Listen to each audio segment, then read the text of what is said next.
All right, hello CrossFit Phinney Ridge. This is Shauna. I'm your programmer behind the scenes, both for your overall training and for the baseline check-ins that we did back in July. So thanks for your patience. I apologize for the delay on these results, but let's go ahead and jump into it and talk about what you can take away from some of these numbers and what you can focus on as we move forward with your training. So we're gonna first start with the deadlift versus the back squat. So ideal range, we wanna see the deadlift to be stronger than the back squat, about 120 to 125% of your back squat.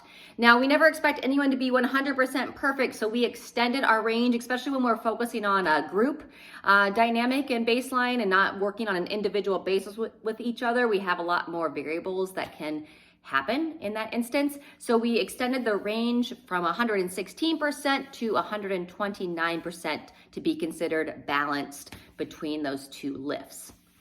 We had both 37 individuals that reported the results of both the deadlift and the back squat in quarter 4 of 2021, as well as this quarter 3, 2022. There were 37 of you.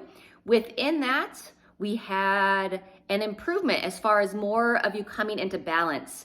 In the end of 2021, we had 27% or 10 of those 37 that were within a balanced range, and that has improved to 35% or 13 of you that were showing balance between those two lifts. We went from 54% being back squat dominant, taking that down to 33%, and we actually had an increase as far as more people showing some dominance in the deadlift from 19% to 33%. So that is good news, especially with all the hinging that we do. I like to make sure that people are staying strong in their just regular general hinging pattern of a conventional deadlift. So not that we're gonna stop deadlifting by any means, you still wanna focus on all that, but if you know that you're someone that falls out of those ranges, if you know that you're on one side or the other, particularly if you know, let's talk about if we know we need to improve our deadlift, then continue to really hone in on those accessory exercises that we do in the cash out that will make a big difference there.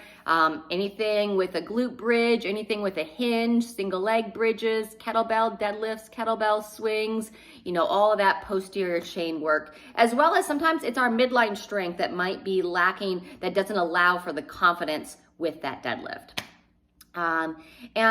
If you know that you're back squat dominant, you don't ever want to stop doing these basic elements, but just when they come up in your training sequence, if you know you're more dominant in one versus the other, and this applies to any of our lifts, then put more effort and more energy, more intention towards the areas that you know you need to improve on, and just still put in your reps, but don't look to overemphasize and over push the areas that you're like, oh, I know that I have a little bit of some dominance in that area for my body, so that you can just focus on keeping your body in an overall balance as much as possible and help prevent injuries.